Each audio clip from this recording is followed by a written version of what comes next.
नमस्कार, मैं हूं प्रसून। आज बात प्रज्वल रेवन्ना पर छिड़े घमासान की।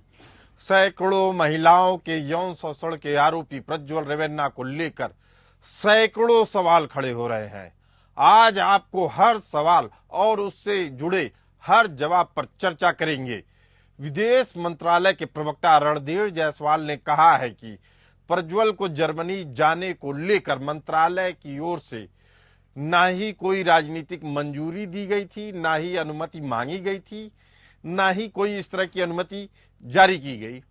वहीं पीएम मोदी ने साफ कर दिया कि प्रज्वल रेवन्ना को लेकर उनके मन में या बीजेपी में रत्ती भर भी सहानुभूति नहीं है।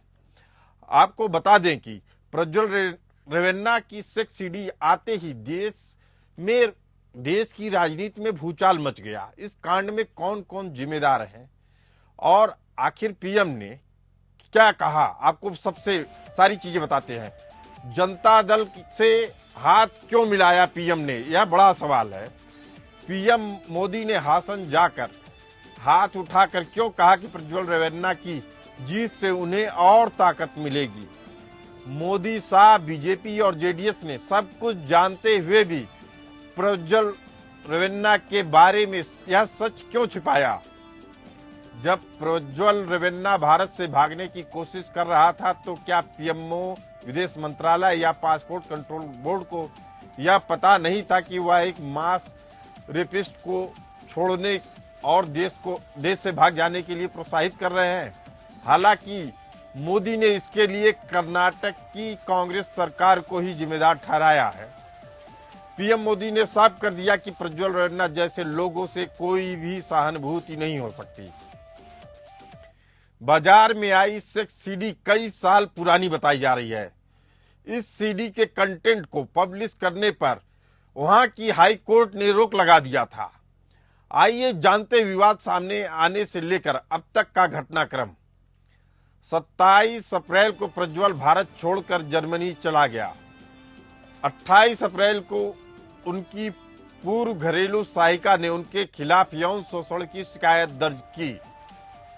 इस दौरान कथित तौर पर प्रज्वल से जुड़े सेक्स स्कैंडल की 200 से ज्यादा वीडियो सामने आए। दावा किया गया कि महिलाएं खुद को छोड़ने की गुहार लगा रही हैं और प्रज्वल वीडियो शूट कर रहे हैं। इन आरोपों के बाद 30 अप्रैल को प्रज्वल को पार्टी से सस्पेंड कर दिया गया। प्रज्वल और उनके पिता एचडी रेवन्ना के खिलाफ अपहरण का मामला भी दर्ज किया गया है। कर्नाटक की कांग्रेस सरकार ने जांच के लिए एसआईटी का गठन किया था। 3 मई को एसआईटी ने एचडी रेवन्ना और उनके करीबी सतीश बबन्ना को गिरफ्तार कर लिया। एचडी रेवन्ना ने अग्रिम जमानत की अपील खारिज की थी, जिसे खारिज कर दिया गया। एचडी रेवन्ना की हिरासत 8 मई तक के लिए बढ़ा दी गई है। एक सवाल उठता है कि प्रज्वल इतनी आसानी से भारत से कैसे फरार हो गया और जर्मनी से भारत बुलाने में क्या क्या दिक्कतें आ रही हैं। तो इसका जवाब है प्रज्वल को जारी हुआ राजनयिक पासपोर्ट। आपको बताते हैं कि राजनयिक पासपोर्ट के जरिए यात्रा के क्या है नियम। विदेश मंत्रालय की आधिकारिक वेबसाइट में इसका विवरण दिया गया है। सरकार की तरफ से आधिकारिक यात्रा कराने वाले लोगों को भी टाइप डी पासपोर्ट जारी किया जाता है। तकनीकी तौर पर किसी भी सांसद को राजनयिक पासपोर्ट जारी किया जाता है, लेकिन इसके लिए निजी या व्यावसायिक उद्देश्य के लिए यात्रा करने की अनुमति नहीं मिलती है। अगर कोई सांसद निजी या किसी व्यावसायिक उद्देश्य के लिए विदेश यात्रा करना चाहे तो उसे पहले अधिकारियों को सूचना देनी होगी। डिप्लोमेटिक या ऑफिशियल पासपोर्ट राजनयिक दर्जा रखने वाले लोगों, संसद के सदस्यों, विदेश में आधिकारिक सेवाएं देने वाले अधिकारियों को जारी किए जाते हैं। केंद्र सरकार ने प्रज्वल रेवन्ना के लिए ब्लू कॉर्नर नोटिस जारी किया है।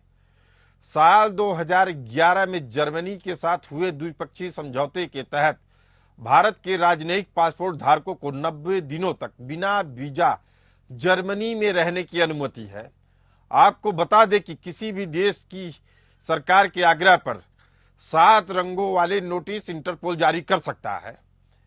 अब ये रेड नोटिस की जहां तक बात की जाए, इंटरपोल के रेड नोटिस की, तो यह नोटिस तब जारी की जाती है जब आपराधिक मामला चलाने या सजा पा चुके अपराधियों की लोकेशन ढूंढने में और उन्हें गिरफ्तार करने में मदद जब मांगी जाती है, तब यह रेड कॉर्नर नोटिस जारी किया जाता है। येलो नोटिस की बात की जाए तो लापता लोगों, खासकर नाबालिगों का पता लगाने के लिए इस नोटिस को इशू किया जाता है। ब्लू नोटिस की बात करें तो आपराधिक जांच से जुड़े किसी भी मामले में वांछित व्यक्ति की पहचान, उसकी लोकेशन या गतिविधियों के बारे में जानकारी इकट्ठा करने के लिए जारी की जाती है। ब्लैक नोटिस की बात की जाए तो किसी अज्ञात शव के बारे में जानकारी इकट्ठा करने के लिए जारी किया जाता है। ग्रीन नोटिस उस समय जब जारी किया जाता है किसी व्यक्ति की आपराधिक गतिविधियों के बारे में चेतावनी देने के लिए और ऐसे व्यक्ति के लिए जो किसी देश में सार्वजनिक सुरक्षा के लिए खतरा हो सकता है। ऑरेंज नोटिस उस समय जब जारी किया जाता है जब पब्लिक सेफ्टी के लिए गंभीर खतरा बन सकने वाली किसी घटना, व्यक्ति या वस्तु के बारे में चेतावनी जारी करनी हो। पर्पल नोटिस अपराधियों द्वारा इस्तेमाल किए जाने वाले तौर तरीकों और किसी वस्तु, उपकरण या छिपने के तरीके आदि के बारे में जानकारी मांगने या देने के लिए इसे जारी किया जाता है। इसी मुद्दे पे हमारे साथ राकेश पोद्दार जी हैं, प्रवक्ता बीजेपी, राकेश सिंह यादव हैं, प्रवक्ता कांग्रेस, और मोहम्मद अमीन है, राजनीतिक विश्लेषक के तौर पे। आप तीनों मेहमानों का बहुत बहुत स्वागत है।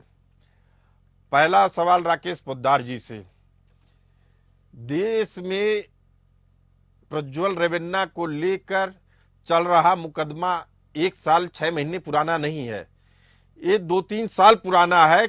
हाई कोर्ट में केस गया, हाई कोर्ट ने इस केस पे स्टे ऑर्डर दिया, लेकिन सरकार को इतना तो मालूम था, भाजपा सरकार को, कि जिसके साथ समझौता करने जा रहे हैं, जिस दल के साथ और जिस कैंडिडेट के साथ समझौता होने जा रहा है और जिसके साथ प्रधानमंत्री को आप लोगों ने खड़ा कर दिया, क्या उसके इतिहास के बारे में प्रधानमंत्री को नहीं बताया गया?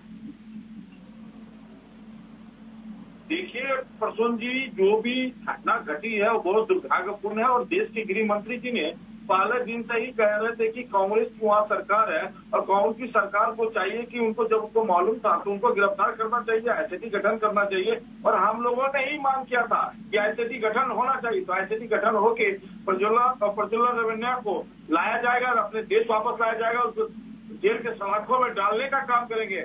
आज चाहे एचडी रेवन्ना की बात कर ले, चाहे सतीश रेवन्ना की बात कर ले, सतीश रेवन्ना जेल के अंदर है, माननीय न्यायालय के पास उनका मामला पड़ा हुआ है। माननीय न्यायालय के सर्वे में जो संरक्षण में है वो आने वाला समय में बताया जाएगा कि माननीय न्यायालय क्या कर सकते हैं। और बाकी रहा प्रज्वल रेवन्ना की बात, मैं हमेशा कहना चाहता हूँ, देश के अंदर कोई भी भ्रष्टाचारी हो, चाहे कोई रेपिस्ट हो, चाहे किसी तरह की व्यक्ति अगर देश के अंदर उत्पाद करेगा उसे बख्शे नहीं जाएंगे।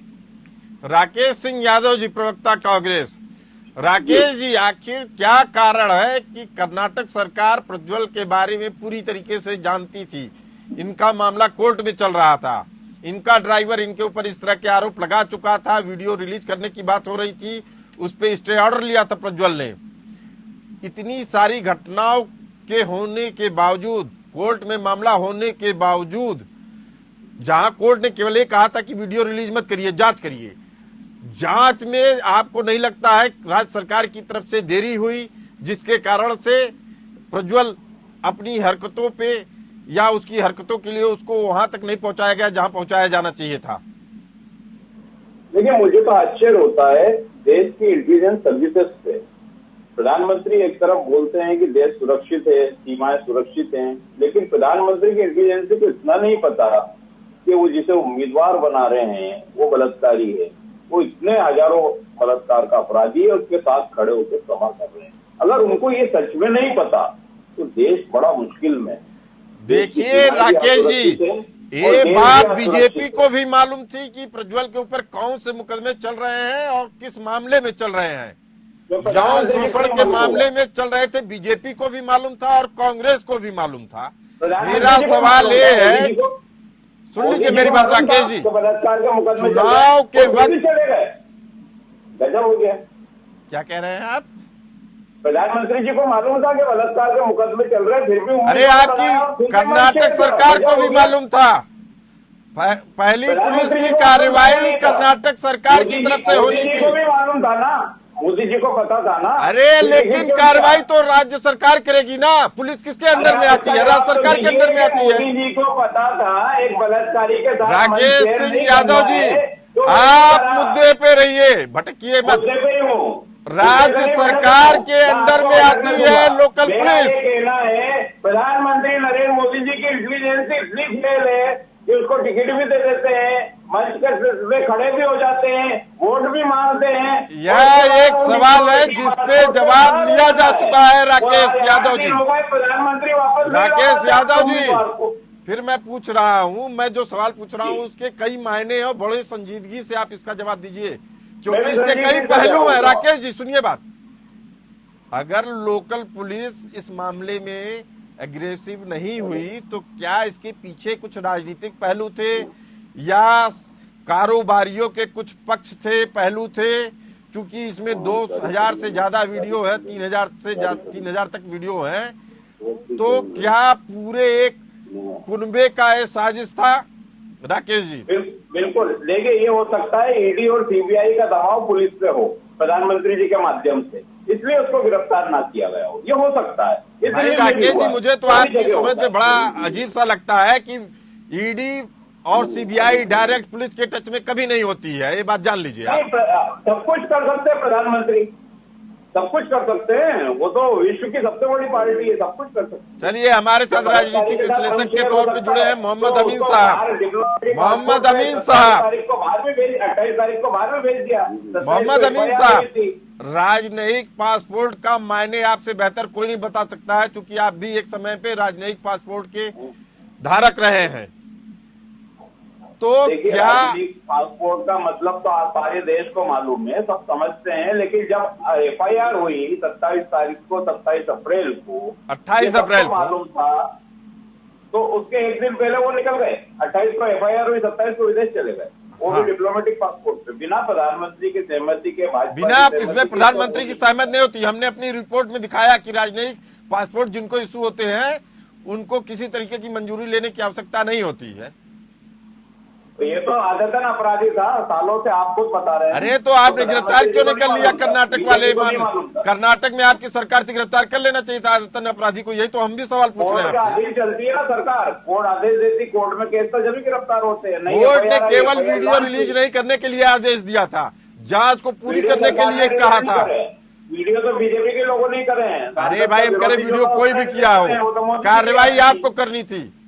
मोहम्मद अमीन साहब, मोदी जी को बलात्कारी के साथ मंच शेयर करना। मोहम्मद अमीन साहब, आपको आवाज मेरी मिल रही है? बलात्कारी को बलात्कारी के साथ मंच शेयर वो करें। मोहम्मद अमीन साहब की आवाज लाउड करिए। और मोहम्मद अमीन साहब, राजनयिक पासपोर्ट के जरिए क्या पाबंदियां होती है? क्या प्रज्वल को जानबूझ के भगाया गया या प्रज्वल को नरेंद्र मोदी जी अपने इस पासपोर्ट का फायदा मिला? उन्होंने ही भगाया। हेलो जी, हेलो, अब शांत करिए यादव जी को। मैं चीज बता देता हूँ कि मैं विदेश मंत्रालय में भी रहा हूँ डिप्लोमेट जी। ये जो 3 तरह के पासपोर्ट है, ब्लू जो सबके पास होता है और एक व्हाइट पासपोर्ट जो सरकारी अफसरों के पास होता है। उसके बाद आता है मैरून कलर का जो डिप्लोमेटिक पासपोर्ट है, वो राजनीतिकों को दिया जाता है और मेंबर ऑफ पार्लियामेंट को दिया जाता है। इनके पास जो मैरून कलर का डिप्लोमेटिक पासपोर्ट था उसमें कई देश हैं जिनमें की वो एग्जम्प्टेड हैं, उनको वीजा की आवश्यकता नहीं होती है। उसमें से ये आता है और ये रवन्ना यहाँ से चले गए। इसमें भारत सरकार की कोई गलती नहीं है और कोई मतलब नहीं है, लेकिन इस चीज को जो कहा जा रहा है तो ये तो एक फैशन सा बन गया है देश के अंदर कि लोग इस तरह की बातें करते हैं, चाहे बंगाल हो, चाहे वो उत्तर प्रदेश हो या कर्नाटका हो। अब जो जिसके हिस्से में पड़ जाता है वो उसी के लिए क्रिटिसाइज एक दूसरे को करता है। ये उचित नहीं है कि किसी पार्टी के पर्सन को आप उसको उत्तरदायी ठहराएं। इसमें देखना होता है कि उस सरकार की क्या गलतियां थी। अगर जिससे केसेस चल रहे थे, सरकार सत्ता में थी कर्नाटक, तो कर्नाटक सरकार का दायित्व था कि ऐसे आदमी की देख रेख की जाए और उसको अब पुलिस जो है और इंटेलिजेंस उनका वो फेल्योर माना जाएगा। इसलिए मेरा ये कहना है कि इस तरह की हरकतें करना उचित नहीं है और ये इस तरह का व्यवहार भी करना मोहम्मद उचित अमीन नहीं है। साहब, आप बहुत ही बड़ी बात बता रहे हैं। इसके साथ ये भी राजनीतिक विश्लेषक के तौर पे आपसे समझना चाहूंगा कि यह मामला क्या केवल जेडीएस का था या प्रज्वल ने अपने रसूख के चलते तमाम लोगों को मैनेज कर लिया था अपने पार्टी के अलग जाके भी? उसमें बीजेपी के भी लोग शामिल हो सकते हैं, कांग्रेस के भी लोग शामिल हो प्रधानमंत्री सकते भी मैनेज होगा इसे। देखिए, ऐसा है कि वो एक प्रधानमंत्री का पोता है, ये देखना होगा, grand son of ex prime minister. बलात्कार कर उनके सकता हो। रिश्ते थे, चाहे वो चीफ मिनिस्टर रहे हों, चाहे मिनिस्टर हो इस वक्त, या उनके जानने वालों हो। पोजीशन अपोजिशन, ये जेडीएस पहले कांग्रेस के साथ मिलकर सरकार बनाई है, ऐसा नहीं है। और इसने अगर बीजेपी के साथ समझौता किया तो वो भी अलग बात नहीं है। इसके रसूख सब जगह थे और हैं, इसलिए उसका उसने फायदा नाजायज उठाया और वो देश से निकल के चला गया। उसको पता था कि इसके पास क्या होने वाला है। इस तरीके से किसी को उत्तरदायी ठहराना उचित नहीं है। लेकिन मोहम्मद अमीन साहब, एक बात तो साफ है जी। कि प्रज्वल को सभी दलों का, जो आप कह रहे हैं, बड़ी बात कह रहे हैं कि पूर्व प्रधानमंत्री का पोता था, उसको जी। फायदा मिल रहा था और कोई भी राजनीतिक दल उसके खिलाफ खुल के सामने नहीं आ रहा था। जी, ये भी बात जी। सही है कि कांग्रेस का जेडीएस से पहले संबंध रहा है, तो तमाम जी। नेता उसके संपर्क में रहे होंगे, जी, बिल्कुल इसीलिए इस कार्रवाई में देरी हो रही थी। हाँ, इसीलिए उसको पेंडिंग डाला जा रहा था। तो कोर्ट में तो देरी होती है, लेकिन जब इंक्वायरी ऑफिसर खुद ही पेंडिंग करें तो उससे ज्यादा क्या है। नहीं तो क्योंकि वो मेंबर पार्लियामेंट भी था, उसका फायदा उठाया और उन्होंने उसको छूट दी। इसका नतीजा है कि अपने रिश्ते न खराब हों। अब आज भी बीजेपी से समझौता हो गया तो आज बीजेपी की बात डाली जा रही है। मोहम्मद अमीन साहब, एक बात और समझना चाहेंगे आपसे कि ब्लू कॉर्नर नोटिस जारी हो चुका है, लेकिन भारत का जर्मनी के साथ जो समझौता है कि 90 दिनों तक अगर कोई एक आदमी जाता है वहां तो 90 दिनों तक बिना वीजा के जर्मनी में रह सकता है, तो क्या भारत सरकार के पास कोई चारा है उसको 90 दिन से पहले बुलाने का? नहीं, अभी तो ये स्थिति है कि जो लुकआउटर नोटिस जारी किया गया है उसमें देखेंगे देश किस देश में है और क्या करेगा वो, कि जब 90 दिन से पहले ही दूसरे देश में खिसक जाएगा। यूरोप में है वो, जर्मनी यूरोप में ही आता है, वो वहां से खिसक जाएगा, चला जाएगा किसी और कंट्री में, फिर क्या कर लेंगे ये? स्विट्जरलैंड जा सकता है, फ्रांस जा सकता है, सब एक ही वीजे में है। मोहम्मद अमीन साहब, एक बात और समझना चाहूंगा आपसे जी, कि इतने महिलाओं का शोषण हो रहा है, जी, बता रहे हैं जो सूचनाएं आ रही है उसमें कारोबारियों की भी मिली भगत रही है, उसके रिश्ते मुंबई तक से जुड़ रहे हैं और तमाम कारोबारी उसके साथ थे, तमाम ऐसे लोग भी थे जो सम्मानित थे, उनके परिवार की औरतों के साथ इस तरह के कार्य हुए हैं। और मुझे तो लगता है कि पूरे कर्नाटक के जितने भी बड़े राजनेता थे सबको मालूम था ये बात, लेकिन फिर भी इस तरह को नजरअंदाज करना क्या वहां की लोकल पॉलिटिक्स को सूट करता था? भाई अभी आप देख लीजिए ना, संदेश खाली में क्या हुआ। संदेश खाली में भी एक कॉकस था, अभी ब्रजभूषण सड़क के ऊपर बात आई थी, तो वहां भी बात ये एक दूसरे को प्रोटेक्ट करते हैं, इसमें कोई दो राय नहीं है। और ये बड़ी बात कह रहे हैं आप, बहुत बड़ी बात कह रहे हैं राकेश पोद्दार जी। क्या भारतीय राजनीति में एक दूसरे को प्रोटेक्ट किया जाता है? हर बात में प्रधानमंत्री ही आगे बढ़ के फैसला लेंगे तब कार्रवाई होगी? देखिए, ऐसा नहीं है। जो भी हमने आपसे कहा कि जिस दिन घटना घटी उसके दूसरे दिन ही देश के गृह मंत्री जी ने खुद स्पष्ट रूपों से आप लोगों के चैनल के माध्यम से बता दिया गया। अरे राकेश पोद्दार जी, ये घटना 4-5 साल पुरानी है। 2 साल पहले कोर्ट में गया था, उसने उस वीडियो को रोकने के लिए स्टे ऑर्डर लिया है। ये पब्लिक डोमेन में है, कर्नाटक की राजनीति करने वाले जानते हैं कि ये बहुत पुराना केस है। उसके कुकृत्यों पे पर्दा डालने का काम सभी पार्टियों के नेताओं ने किया है। जी, आपसे शुक्ला जी, प्रसून जी, आप बिल्कुल सही बोल रहे हैं कि हमने पहले शब्दों में कहा कोई भी अपराधी हो, चाहे वो भारतीय जनता पार्टी के अंदर हो, चाहे कांग्रेस के अंदर हो, चाहे देश के अंदर कोई भी व्यक्ति हो, लेकिन जो भी रेपिस्ट है तो रेपिस्ट है, चाहे कोई भी व्यक्ति हो। ऐसा हम लोगों किसी के ऊपर पर्दा डालने की कोशिश नहीं करते हैं, स्पष्ट रूप से बोलते हैं उनको जर्मनी से लाया जाएगा, चाहे देश के विश्व के किसी कोने में होंगे, उनको पकड़ के अपने देश में लाया जाएगा। जो अभी मीडिया में चर्चाएं चल रही हैं राकेश जी, आपके जरिए हम चाहते हैं आप बताइए कि वो लिंक मुंबई और दिल्ली से भी जुड़ रहे हैं, इस तरह के यौन शोषण के किस्से। देखिए, यौन शोषण के किस्से कहेंगे तो वहां के जो हासन से उम्मीदवार कांग्रेस के थे श्रेष्ठ पटेल, उनके साथ भी उनका रिश्ता था।